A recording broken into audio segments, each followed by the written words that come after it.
Proteção ao meio ambiente. EPAGRE tem novo projeto que estuda a qualidade da água nas baías Norte e Sul da Grande Florianópolis. Iniciativa terá nível de detalhes inéditos sobre as condições da água. Pecuária sustentável. Bem manejada, a criação de gado pode produzir alimentos com menor impacto ambiental. Conheça o trabalho da pesquisa com foco na produção à base de pastagens. E tem também o quadro Dica EPAGRE. Você confere os cuidados que devem ser tomados no momento do plantio do morangueiro, utilizando mudas de raiz nua. Olá a todos, sejam bem-vindos. Começa agora o SC Agricultura, o programa de TV nacional da EPAGRE. A qualidade das mudas é um dos primeiros aspectos a serem observados no cultivo do morango. Recomenda-se que o produtor adquira as chamadas mudas de torrão. Mas como elas são difíceis de encontrar e também são mais caras, a maioria das famílias agricultoras usa o que costumam chamar de mudas de raiz nua. Na Dica EPAGRE de hoje, você vai ver os cuidados que devem ser tomados no plantio desse tipo de muda do morangueiro. São pequenos detalhes que garantem uma planta saudável e produtiva.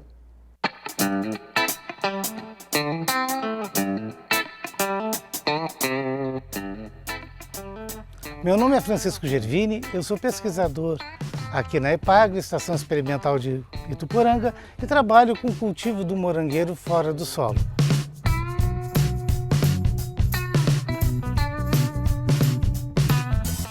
Então, hoje eu vou mostrar para vocês como nós fazemos o plantio de mudas de raiz nua. O ideal é que nós tenhamos mudas de torrão, porque com a muda de torrão nós não perdemos a umidade, ela vem envolta em um substrato, então fica mais fácil tu não perder a muda e enraizar com maior facilidade. Mas é muito comum que nós tenhamos, os nossos viveiristas nos entreguem as mudas de raiz nua, que são no caso essas mudas aqui, né?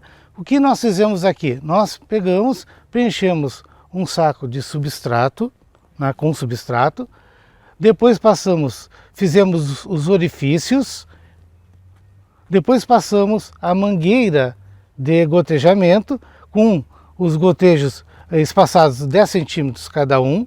Vocês notem aqui que as mangueiras, quando nós colocamos as mangueiras, os orifícios aqui, os emissores, eles ficam voltados para cima. A gente não deve virar esses orifícios para baixo. Bom, o importante é que quando nós formos plantar as mudas, as raízes fiquem na vertical e o plantio se dê nessa altura aqui. Por quê?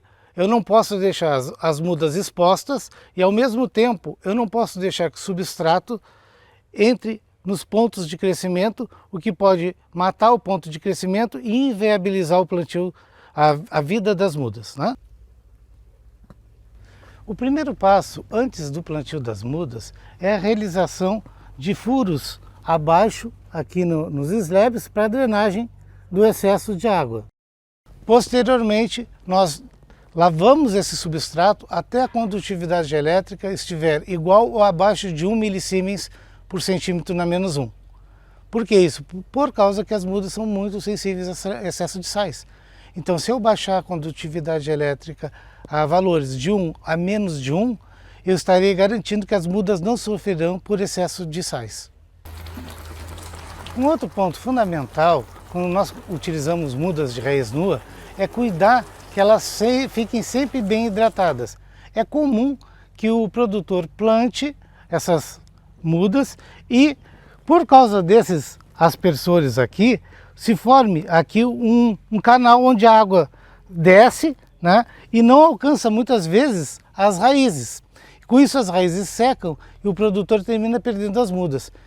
Então, o que a gente faz para prevenir isso e não haver uma grande perda de mudas? Que muitas vezes vários produtores chegam a comprar 50% de mudas a mais com medo de perder essas mudas, né? Nesse ponto aqui, as mudas só vão precisar absorver água. As reservas, os carboidratos estão na coroa e elas é que vão esses carboidratos é que vão fazer o enraizamento. O melhor enraizador que existe é a água nessa fase. É importante que nós então, nos 10, 15 primeiros dias do plantio, após o plantio, nós irriguemos as mudas diariamente para que a gente possa mantê-las hidratadas. Então esta é a dica Epagre de hoje. Para maiores informações, vocês busquem os escritórios municipais ou então aqui a Estação Experimental de Ituporanga.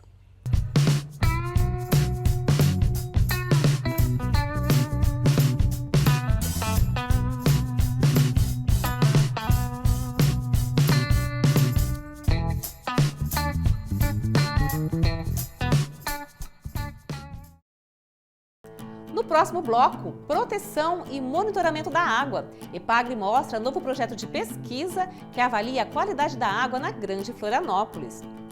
E ainda hoje, novas tecnologias trazem benefício para uma pecuária mais sustentável. Fique com a gente, nós já voltamos.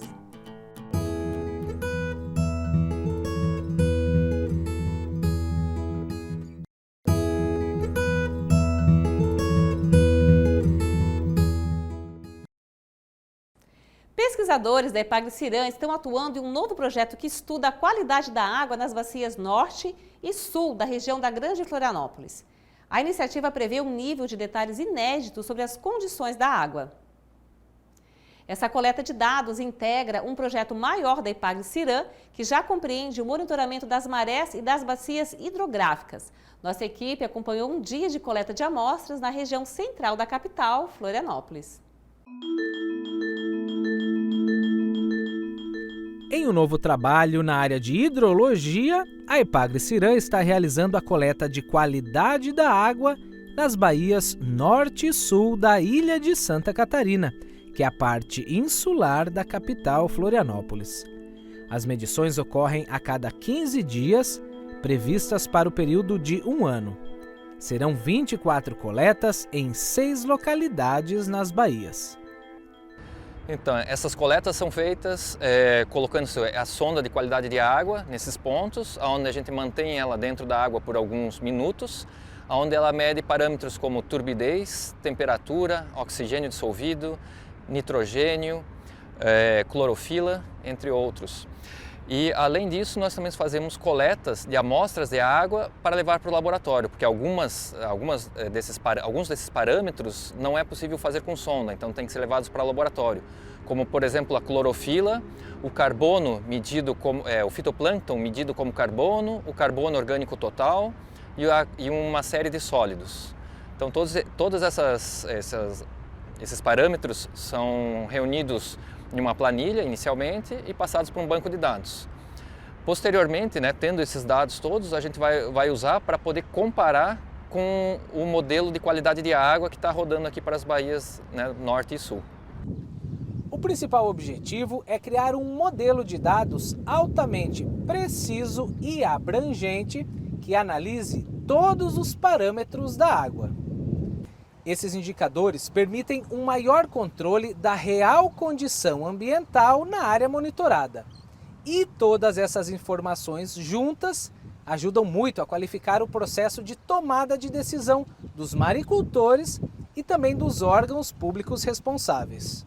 A proposta é entregar uma série de informações, desde o nível do mar e as correntes, que podem ser usadas tanto para a questão de maré muito alta, quanto questões de navegação, questões de defesa civil, e para os maricultores também, para saberem quais são as condições. Isso no que se refere à parte física, Na parte de qualidade de água, a ideia é poder calcular, por exemplo, a salinidade para eventos de chuva, como o que aconteceu no final do ano passado, onde a gente vai poder prever com 2, 3 dias de antecedência como vai ser a distribuição de salinidade em qualquer ponto da baía.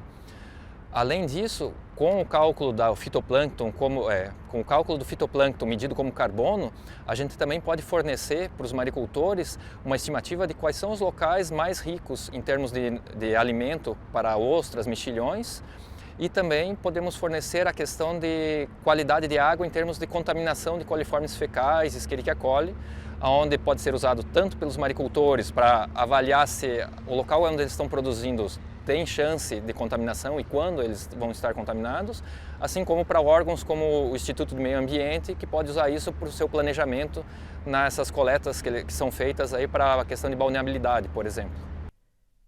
A ideia é que ainda esse ano todos esses dados integrem a plataforma Litoral Online, uma ferramenta tecnológica da Epagre Ciran aberta ao público. O pesquisador explica agora os detalhes do equipamento de medição e mostra como são realizadas as análises e coletas de amostras. Então tem os vários sensores, né, de pH, clorofila, oxigênio dissolvido, turbidez, salinidade, né? Então são vários sensores onde ficam medindo, a gente programa eles para medir continuamente e aí a gente põe essa capa aqui para ficarem protegidos, para não correr o risco de bater, porque eles são sensíveis, então não pode bater nenhum objeto neles, né? Então a gente coloca a sonda de qualidade de água na água aqui, mantém ela de 5 a 10 minutos, ela está programada para coletar de 1 em 1 minuto as amostras, então a gente tem de 5 a 10 amostras, normalmente a gente usa umas 7, 8 amostras, que é o tempo para a gente fazer a coleta de amostra de água que vai ser levada para o laboratório. Ao final da coleta de água do laboratório, a gente retira ela da água e vai para o próximo ponto. A outra etapa da amostragem é a amostra líquida para levar para o laboratório, onde a gente submerge o amostrador até a posição, né, que a gente deseja a amostra, que em geral a gente tem usado 1 metro de profundidade, né, 70 centímetros. Solta o peso aqui para ele fechar o amostrador e recolhe a amostra.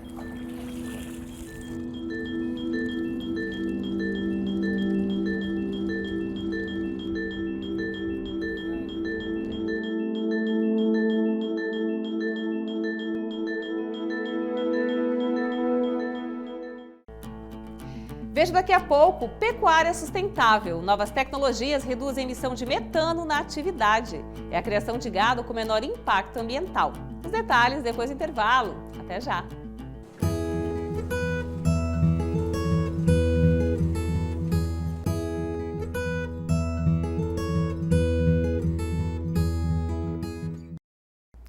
Cada vez mais o consumidor busca alimentos saudáveis e produzidos com responsabilidade ambiental. Uma das cadeias produtivas que gera polêmica quando se fala em sustentabilidade é a pecuária. A atividade é apontada como uma das grandes emissoras de gases de efeito estufa. A boa notícia é que já existem tecnologias capazes de reduzir a emissão de metano na pecuária. Vamos conferir na reportagem produzida na Estação Experimental de Lages.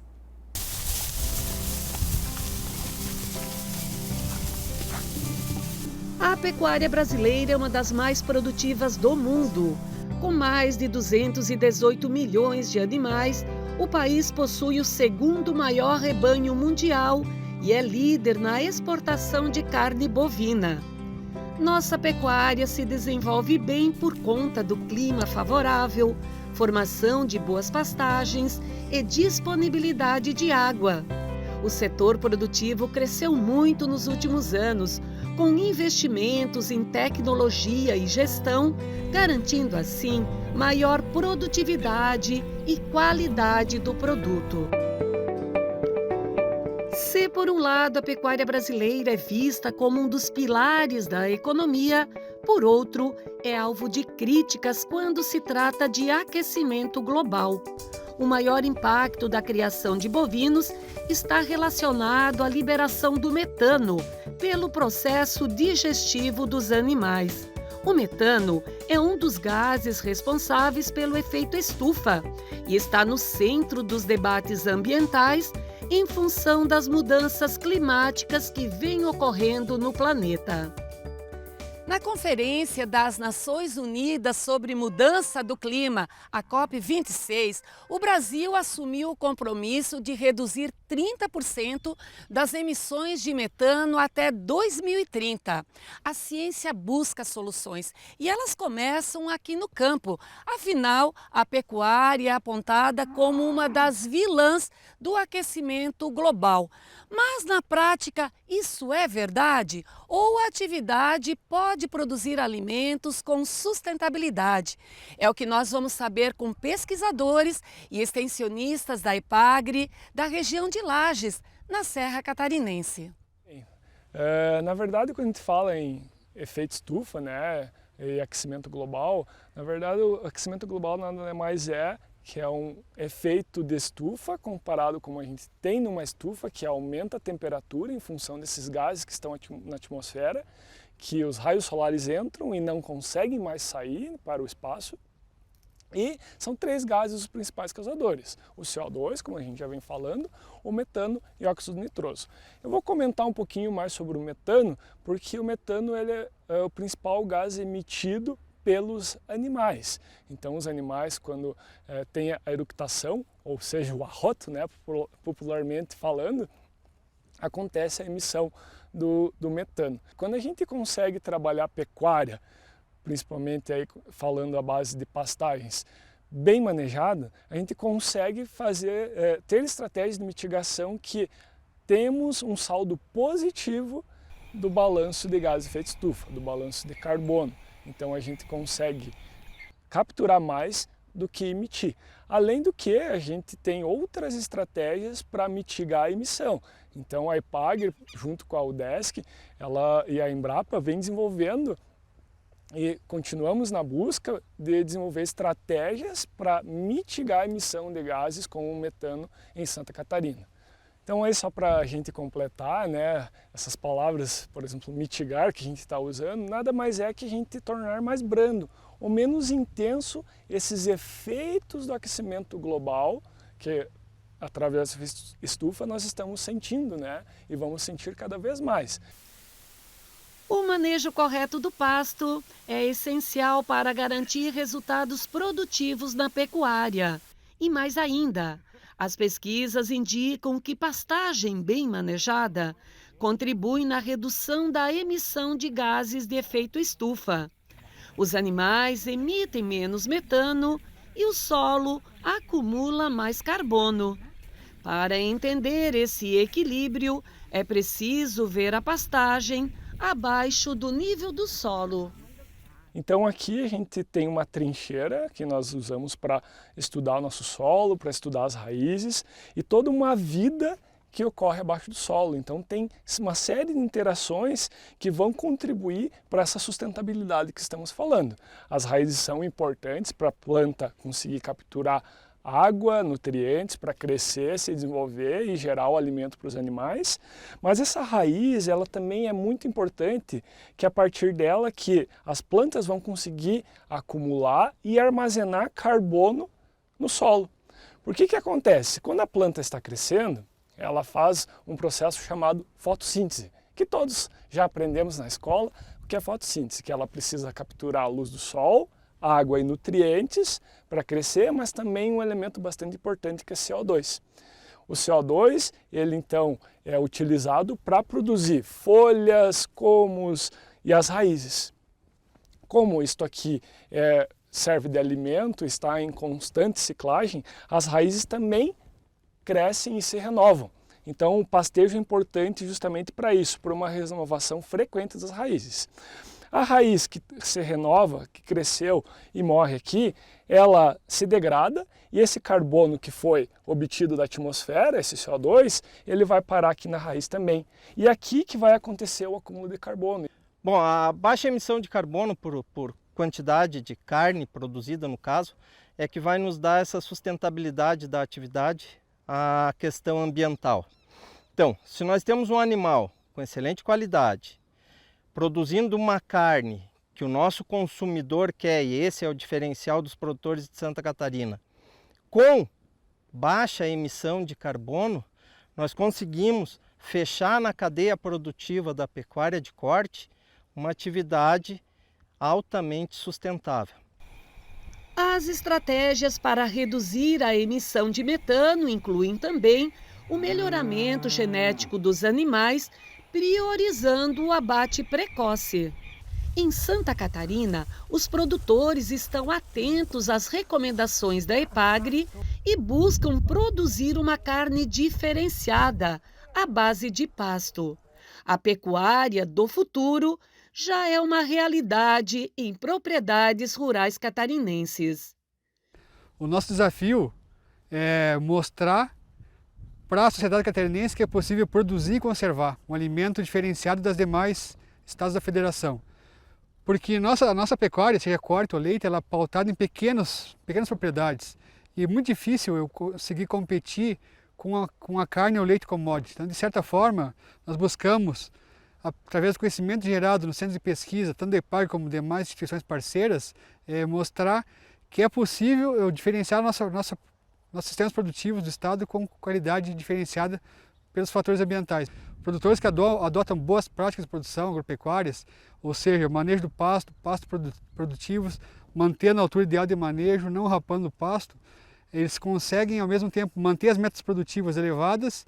Isso, felizmente, os dados mostram, os trabalhos científicos de qualidade mostram que é o mesmo nível em que eu consigo conservar os serviços ecossistêmicos ao máximo, os processos ambientais ao máximo, conservando o ambiente e mitigando gases de efeito estufa. Boas práticas produtivas, englobando fatores econômicos, sociais e ambientais, são o caminho para um modelo de pecuária mais sustentável, com geração de renda, trabalho e competitividade no campo.